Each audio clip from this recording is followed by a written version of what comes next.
Hi everyone, welcome to this Google Digital Garage training session on how to stand out in job interviews. My name is Benedict. I'm a trainer for Google's free skills training program, Google Digital Garage. Just a bit about myself, I'm an experienced coding specialist and digital skills trainer, as well as having a background in the digital creative industry and worked in the sector for over 20 years. I would also like to introduce our amazing moderator, Alison, who is also a Google Digital Garage trainer. And Alison will be answering just about all of your questions in the chat. Now, don't forget, it's a great opportunity. You can take part in these different things by asking questions and everything. So do make sure that you are signed on to the chat. And then, of course, you can answer the different questions. If you're not signed on, you'll see the little box on the right-hand side. You click on that and you can sign in very easily. Okay, I just want to quickly welcome those who I've seen already. PD Life Knowledge, welcome. From India, excellent. And Bilal, welcome from Egypt, nice. And also Ray, welcome. So all of you, welcome. Do please share with us where you're signing on from. That'd be really nice because then I can personally welcome you there from the different parts of the world that you're signing on from. Okay. All right. So, Anne, welcome, Anne from Sri Lanka. That's great. I'll keep my eye on it and I'll keep on coming up with them. Yes. And now I'm going to go through the different things that we're going to be covering today. So it's just going to be 15 minutes. So it's quite short and sweet, but it's covering a lot of different things. Welcome, Ahmed from Algeria. And welcome, Diana from Switzerland. I'm doing my best with pronunciation. Sometimes I know there's accents and everything, which I'm probably doing slightly wrong, but I'm doing my best here. Okay, so let us now get started with what we're covering today. In fact, there's two main things, okay? By the end of this course, you should understand what recruiters are really looking for in interviews and how to impress them with a few top tips.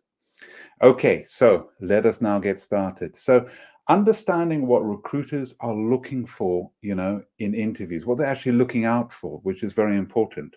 So let us now get started. Okay, so we've got AOS from Mars. Good heavens, that's amazing. Welcome.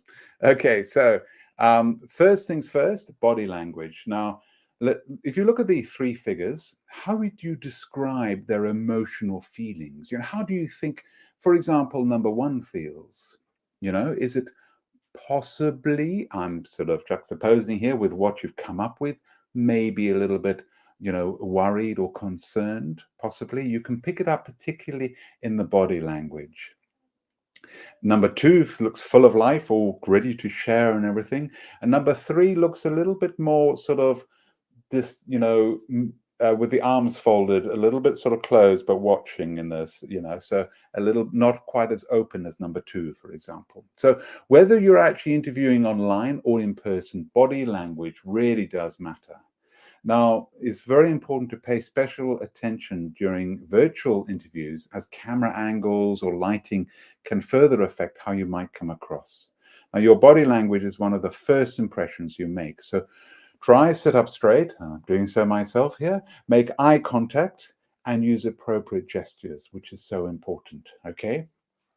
Okay, so that's the first part, body language. Now, I have interviewed, we were interviewing for more trainers for coding, for example. And it's interesting, the CV was a CV and it's very helpful and the cover letter and all the rest. But once I got the person in front of me, I can find out so much information when that person's in front of me. Okay. The other thing, now the job market, of course, as you know, can be super competitive. And often candidates are quite similar in terms of skills and knowledge. Now, often the defining factor comes down to how enthusiastic or passionate you are about your work. So how do you portray previous job roles, successes or failures? Failures, you learn things as well. So try and be positive and share your goals and your ambitions and be truthful as well, as much as possible. Now, it becomes especially important in the later stages of interviews, as often candidates begin to feel tired or become more nervous, which can, read badly. So try to maintain your enthusiasm levels throughout the interview process while always remaining sincere. as I was saying, so important, sincerity. Now, interviewers are also on the lookout for someone who would be a good cultural fit for the company. Very important. And a great place to start is with enthusiasm and excitement they can put into this particular thing, okay? All right, so those particular things, body language and enthusiasm. So let's have a look through a couple of different things here. Now, interviewers will also, of course, be on the lookout for proof of knowledge and experience. Now, the interview is a great chance to showcase your knowledge around the job or role. Now, you can do this in a few different ways.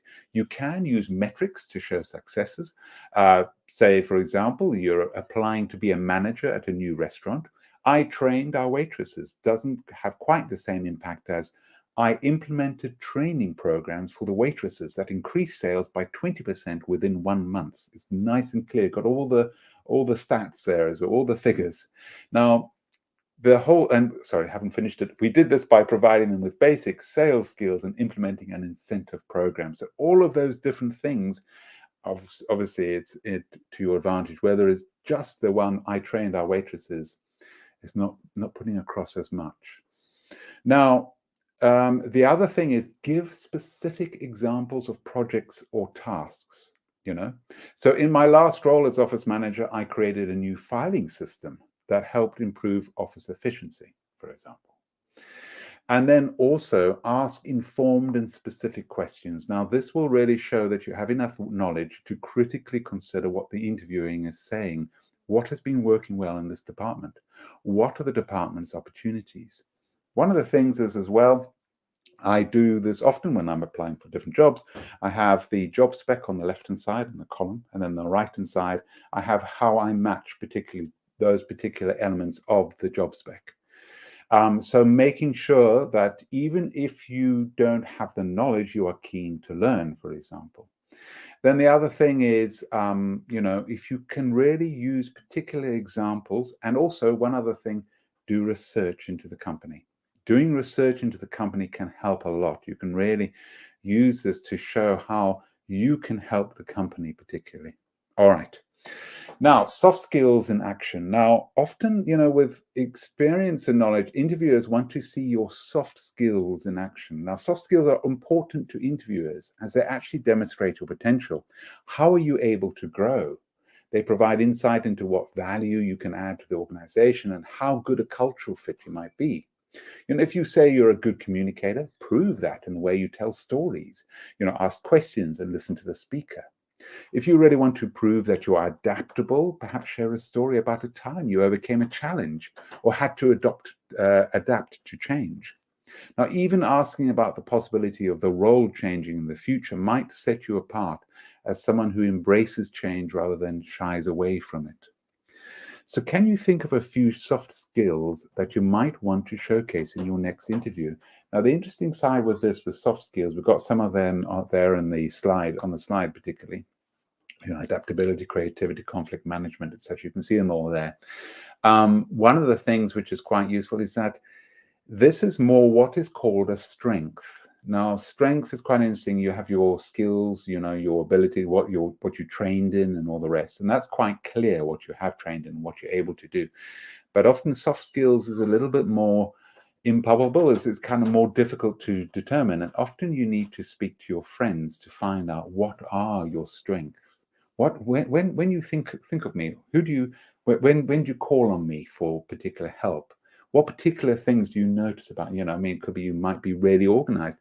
And the problem with a strength is that you do it almost without thinking. It's almost part of your nature. You just get there and you carry through with it. And that can't be a job. But the whole point is it is a job. And of course, it could be a skill. Well, not a skill, sorry. It's a strength that you're not actually really that aware of, that you could actually, that people will really appreciate that. Okay. So practice skills to impress hirers. Okay, so we're going to look at some tips, how to write for social media and that kind of thing as well. So do your research. All right. Now, of course, research the company as much as possible. Now, considering what interviewers actually look for, it is really crucial you do your research on both the company and the role for which you are actually applying. Understand the role. Make sure you read the job description thoroughly and perhaps even research equivalent roles within the industry so you know exactly what they're actually looking for. If there's something in job description you don't quite understand, ask. This shows engagement and curiosity and offers an opportunity to discuss responsibilities much more clearly. Now, one of the things here as well is what I was talking about with the job spec on the left-hand side, yours on the right, it just makes it nice and clear. How well do I match? Now, remember, the interview is not a test. You don't have to memorize everything.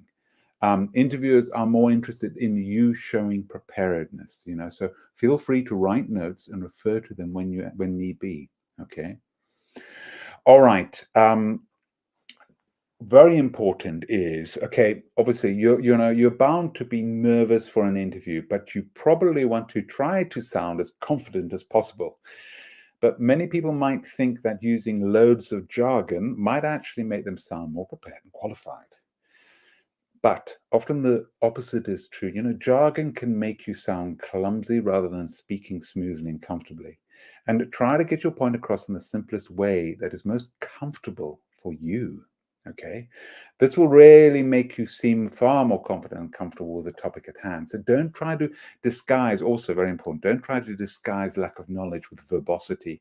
Interviewers can see right through it. So which one of these sounds better to you? I coordinated communication pipelines to improve organizational systems and structures. Or we changed our company chat app so that we could communicate more efficiently. Again, it's avoiding too much sort of jargon and sort of precise detail of what often the person who's interviewing might not know about. So you're there to communicate, which is so important.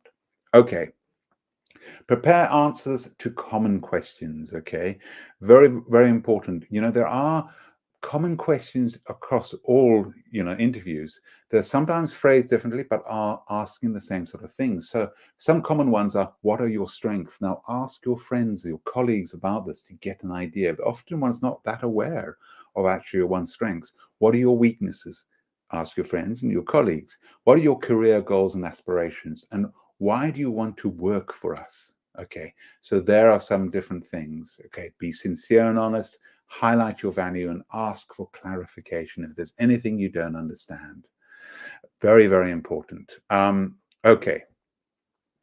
Now, remember the 3 Ps, okay? Be polite, punctual, and professional. Very, very important. Those 3 things, present professionally, research the company's dress code and try to match it. Even if it is a, casual company, erring on the smart side is never a bad idea. If online, make sure your room or background is tidy. A neutral background is always best. So don't forget also to enjoy the whole experience as much as you can. Okay. All right. So over to you. How can you prepare for your next interview? Now, this is a question I'm putting across to you. I see we've got a question, which is fabulous. So do think of this yourself. How can you prepare for your next interview using all this information that I've given you? Try to think of ways in which you can prepare. Think of 3 questions to ask the interviewer, or prepare answers to 3 common interview questions. Maybe there's one you're applying for already. Use that information to help you.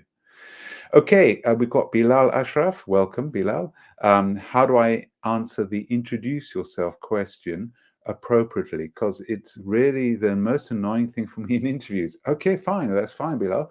It's very important that, with your CV, often you have one sort of sales pitch, which is at the top. That's when you communicate nice and clearly what your particular skills are, what you're really good at, and it's your sales pitch to a large extent. So keep that in mind. Make sure it's nice and clear, showing the best sides of yourself as an employee, as a prospective employee. And always remember that enthusiasm that you put across, which is so important, because they have so many interviews, and if they might actually remember that, your enthusiasm for the particular things. I hope that helps. Okay. So that brings us to the end of our session today. I hope that has been a useful dive, particularly into, really to stand out in the particular, jobs that you're applying for.